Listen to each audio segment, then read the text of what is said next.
Et nous venons de clôturer cette semaine de l'art très riche en événements, en propositions contemporaines, mais aussi en vente. Et je suis ravie d'échanger avec Céline Moine qui est en visio. Bonjour Céline. Bonjour Sybille.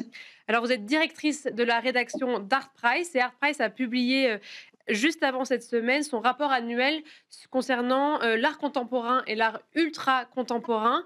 Et donc avant de revenir sur ce bilan de cette semaine, revenons sur les grandes tendances qu'on décèle de ce rapport avec toujours, c'est vrai qu'on en parle souvent, cette tendance à un marché de contemporain qui s'ouvre à des prix plus bas, beaucoup de transactions mais des prix plus bas. Oui, ce qu'on remarque depuis quelques années, mais c'est vraiment un effet qui est manifeste depuis le post-Covid et l'accélération digitale des ventes, c'est que la base du marché, c'est-à-dire les œuvres abordables à moins de 5 000 dollars, sont de plus en plus demandées, sont de plus en plus vendues, et avec une croissance qui a doublé finalement en 5 ans depuis l'ère Covid. Il y a vraiment, de ce point de vue-là, du point de vue du flux de transactions, de la demande, du nombre d'œuvres contemporaines vendues aux enchères, un avant et un après Covid. Ça n'a plus rien à voir et c'est très, très encourageant dans le sens où cela nous indique qu'il y a de nouveaux collectionneurs qui arrivent sur le marché, généralement des jeunes gens, une nouvelle génération qui sont des milléniums, des millénials ou des générations Z. Et ces jeunes collectionneurs ne vont pas forcément en salle des ventes.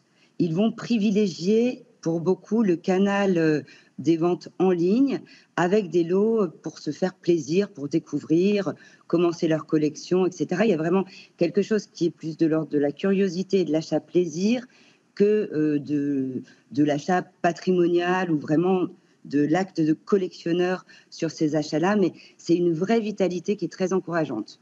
Oui, parce que je le rappelle, donc ce rapport, il est vraiment basé sur les échanges, d'enchères, d'œuvres d'art à travers le monde. C'est bien cela? Exactement. Pour baliser un petit peu, nous, Art Price, nous sommes vraiment spécialistes, leaders mondiaux de l'information sur le marché de l'art des enchères. Et ce rapport concerne les artistes qui sont donc passés aux enchères, mais nés après 1945. Et la période étudiée, elle porte sur 12 mois, de l'été, c'est-à-dire de juillet 2024 à fin juin 2025. Donc on a 12 mois. Sur ces 12 mois, je vois que vous avez mis des chiffres clés à l'écran. Effectivement, on a un résultat mondial qui est à 1,44 milliard de dollars, mais ce résultat mondial, il n'est pas bon du tout par rapport à ce qu'on a connu. C'est-à-dire que sur nos 12 mois dans ce rapport, le volume d'affaires d'art contemporain aux enchères perd un quart de chiffre d'affaires par rapport à l'année précédente qui était déjà en baisse. En fait, pour être clair, depuis 3 ans, depuis l'effervescence post-Covid, le chiffre d'affaires mondial de l'art contemporain aux enchères ne cesse de baisser à tel point qu'on assiste au ralentissement le plus long qu'on n'ait jamais connu et qu'on revient un petit peu à des niveaux qui sont plutôt des niveaux d'il y a 15 ans, du début des années 2010. Donc, c'est vrai que ça, c'est un chiffre assez tendu, disons. Par contre, le niveau de réussite de vente, il reste stable, c'est-à-dire qu'il n'y a pas plus d'invendus. Oui, c'est ça, Et envoyé vers 65 là. exactement, exactement. Donc ça, c'est un signal qui est très positif. Et le nombre de lots vendus atteint un nouveau record historique. Alors, ça paraît effectivement complètement contradictoire, mais en fait, c'est la structure du marché qui est ainsi, c'est-à-dire depuis quelques années, depuis 3 ans, et notamment l'année dernière, on a beaucoup moins d'œuvres de prestige, beaucoup moins d'offres de prestige, et par contre, on a encore cette progression sur les lots, disons, abordables. Et on peut parler peut-être un petit peu de ce ralentissement sur les œuvres fortes. C'est intéressant parce que finalement, c'est les lots millionnaires qui se sont raréfiés ces dernières années, faute d'offres. Ces lots millionnaires, ils vont représenter près de la moitié du produit des ventes mondiales de l'art contemporain. C'est énorme. Et sur les 10 artistes majeurs, c'est-à-dire les Jean-Michel Basquiat, Jeff Koons, Yoshimoto Nara, pardon, Richard Prince, etc. Bon, on a 10 artistes phares dans l'art contemporain sur 36 000 contemporains vendus aux enchères sur un an. Mais ces 10 artistes-là, ils concentrent quasiment un tiers de la valeur du marché. Voilà. Donc, ça explique pourquoi on a une progression incroyable du nombre de lots vendus face à un chiffre d'affaires qui, malgré cela, est en forte baisse.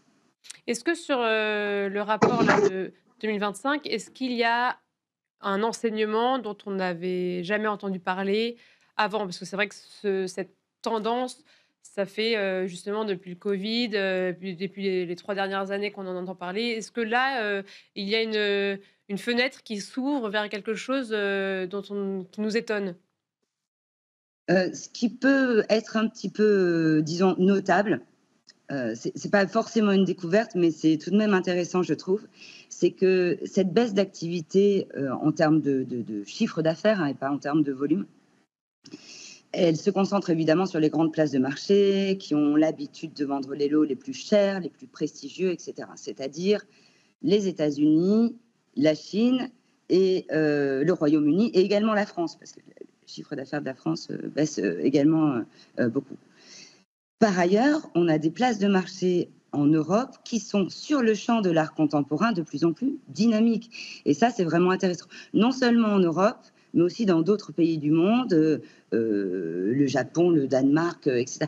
En fait, on a une distribution pour ce qui est du choix de l'art contemporain, de la possibilité d'acheter aux enchères et de la vitalité, disons, des places de marché, quelque chose qui n'est pas forcément concentré sur les grandes places de marché établies depuis longtemps, mais on a des points géographiques comme ça qui s'allument, qui s'animent et qui progressent en conquérant de jeunes collectionneurs, de jeunes acheteurs d'art chaque année un peu plus. Oui, je disais l'exemple, de la Pologne qui était développé dans le rapport. Mais pour revenir du coup à la France, là on sort d'une semaine, très dynamique pour le coup avec, des ventes aux enchères, millionnaires, des chiffres, des montants à 2 chiffres, à Art Basel, dont on avait, rarement entendu parler. Qu'est-ce que ça dit? Quel regard déjà vous portez sur cette, dernière semaine qu'on vient de vivre? Je crois qu'elle a fait du bien à tout le monde. Effectivement, c'était attendu, espéré. Depuis quelques semaines, on sent qu'il y a un regain d'énergie, hein, sur le marché des œuvres de prestige. C'était déjà le cas avec quelques ventes, les premières ventes après l'été, début septembre, avec des très beaux lots, notamment surréalistes, qui se sont très bien vendus. C'était le cas, non pas la semaine dernière, mais celle d'avant, pendant la Frieze Art Fair, où Christie's a organisé une très belle vente avec des résultats assez flamboyants pour des artistes contemporains notamment. Et puis, il est vrai que cette semaine à Paris, ça a été quelque part un festival de bonnes nouvelles, avec des résultats incroyables. Picasso vendu 32 millions à Drouot, ce qui est très, très beau pour Drouot et puis pour Christophe Lucien qui a vendu cette œuvre. C'est la plus belle enchère de l'année sur le sol français. Sotheby's, qui organise la plus belle session de vente pour Sotheby's Paris de son histoire, avec 89,7 millions, le Modigliani, Elvire, le portrait de Raymond Radi. On a eu le Klein aussi, le monochrome de Klein de 4 mètres, une œuvre majeure qui est un record aussi Oui, pour notable. 18 millions. Oui, pour 18 millions. Donc voilà, un faisceau de bonnes nouvelles, de Christie's, de Sotheby's, mais aussi du côté de Drouot, du côté de Art Basel. Effectivement, on a évoqué plusieurs ventes à 2 chiffres. Et oui, c'est un nouveau souffle. On sent que quelque chose, une nouvelle vitalité est revenue grâce vraiment à la qualité extraordinaire des œuvres qui ont été présentées la semaine dernière à Paris. Parce que j'ai regardé un petit peu et finalement, il n'y a pas eu plus de ventes aux enchères de fine art, c'est-à-dire d'art, on va dire, tableaux, dessins, artistes référencés, pas plus de sessions à Paris la semaine dernière que celle d'avant. D'accord. Donc, ce n'est pas une multiplication des sessions, mais vraiment un condensé qualitatif sur cette semaine où les maisons de vente, les commissaires-priseurs profitent de cette attractivité de Paris avec tous ces salons, ces expositions et la concentration des acheteurs étrangers internationaux qui se réunissent ici pour proposer leur plus beau lot. Et là, on voit que la demande est là si la qualité est en face. C'est ça, donc ça veut dire que C'est très rassurant. l'enseignement de tout ça, c'est que c'est l'offre qui jusqu'à présent manquait et là peut-être que les acteurs du marché de l'art ont réussi à convaincre, les collectionneurs qui peut-être étaient un petit peu frileux à l'idée de proposer, certaines œuvres à ce moment-là, de, les disposer, au marché, pendant cette période, de la semaine de l'art. Oui, c'est ça, effectivement, ces derniers mois, pour ne pas dire ces dernières, années, on sentait bien qu'il était difficile d'avoir des œuvres réellement de grand prestige, de voir arriver des œuvres de grand prestige sur le marché des enchères. C'était compliqué, la situation, mondiale était compliquée, il y avait des tensions, des choses à ajuster, des craintes, à tout point de vue. Là, on sent qu'il y a une détente. Pendant ces moments-là, les grands collectionneurs, qu'ils soient acheteurs ou qu'ils soient vendeurs, préfèrent toujours temporiser, voire passer par des ventes privées. Mais effectivement, c'est difficile d'avoir de très très belles œuvres sur le marché des enchères. Et là, on a vraiment l'impression depuis quelques semaines que ces œuvres reviennent. Et non seulement elles reviennent, mais elles trouvent acquéreurs très très bien. Le marché est vivant, il est là, y compris pour les œuvres de prestige.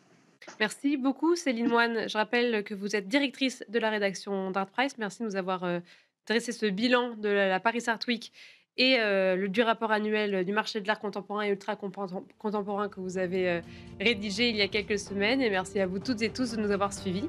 C'était Art et Marché.